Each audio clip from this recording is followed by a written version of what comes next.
जैसा कि हम सब जानते हैं, नवाब मलिक को इस साल फरवरी में गिरफ्तार किया गया था दाऊद इब्राहिम के साथ लिंक्ड मनी लॉन्ड्रिंग के केस में। तो इस केस में अब तक उसको बेल नहीं मिल पाई है, वो अब तक जेल में सड़ रहा है क्योंकि उसने कृत्य ऐसे किए हैं। तो इसी पे बीजेपी महाराष्ट्र के एक व्यक्ति किरीट सोमैया, जिनका शिवसेना और एनसीपी से 36 का आंकड़ा है और शिवसेना के गुंडों ने उन पे कई बार हमला भी किया है।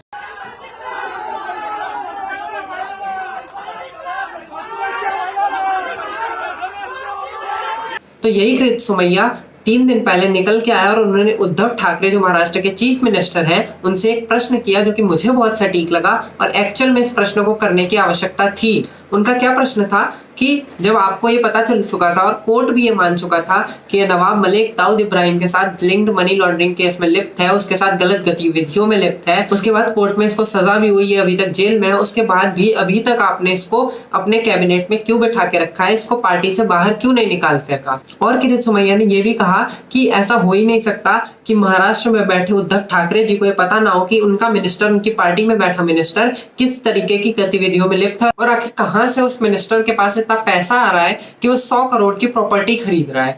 ये सवाल भी इनका बिल्कुल सही है, क्योंकि अगर आप पॉलिटिशियन है तो आप इतना पैसा तो कहीं से नहीं कमा सकते कि आप 100 करोड़ की प्रॉपर्टी ले लें, जब तक आप कोई गलत काम ना कर रहे हो, जब तक आप करप्शन में लिप्त ना हो। उन्होंने एक और चीज बोली कि शरद पवार या दाऊद इब्राहिम दोनों में से किसने आपको धमकाया था कि नवाब मलिक को पार्टी से ना निकाला जाए, किसने आप पे दबाव बनाया।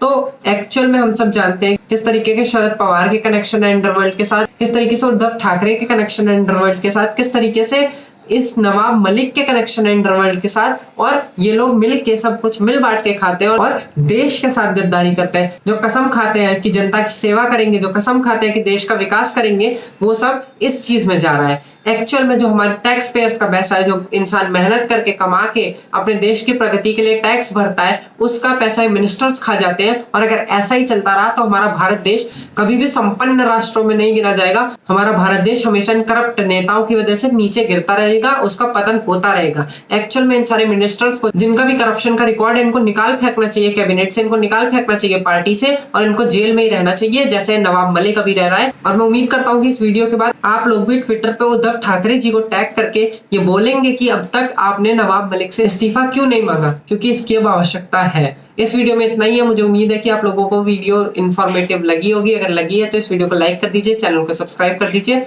जय हिंद।